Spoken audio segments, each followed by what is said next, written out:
a nice big swath of warm air aloft, but things to the surface, well, it could see that rain fall on them and then freeze on contact, making travel impossible, bringing down trees and power lines. Now, I guess the better thing about sleet is because it is liquid as it falls, but it has a deep layer of sub-freezing temperatures. You have ice pellets that kind of bounce along the ground. But we could deal with sleet. Freezing rain can paralyze people and even cities as well. Our Dr. Greg Postel has more on the severity of our next storm system. What may be coming Sunday night and early Monday as the storm system moves into some colder air. The weather maps on Sunday night will probably look like this. There'll be a lot of rain on it, but here in North Georgia, perhaps eastern Tennessee, northern Alabama, watch out for some freezing rain. Now, as Paul was describing, freezing rain is just rain that's falling from the sky, but freezing on contact because right near the ground, the temperature is at or below 32. Here's the setup.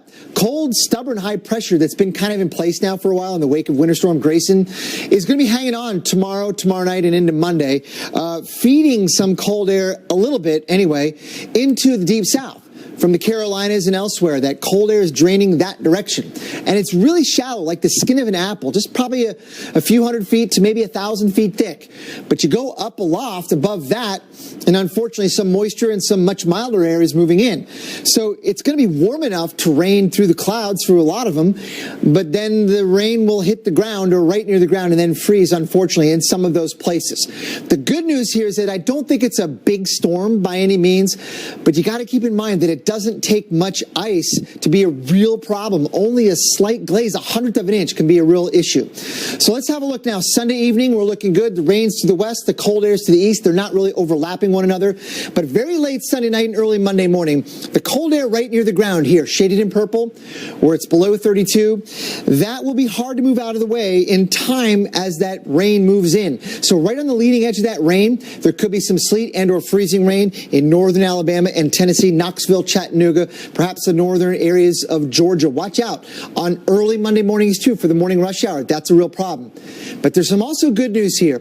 Later on in the day, Monday, warmer air should work its way back in, even to places like northern Georgia and southern Tennessee. So the title game, the national championship football game, should be fine. Either probably be some rain around here and there, but temperatures should be well above freezing.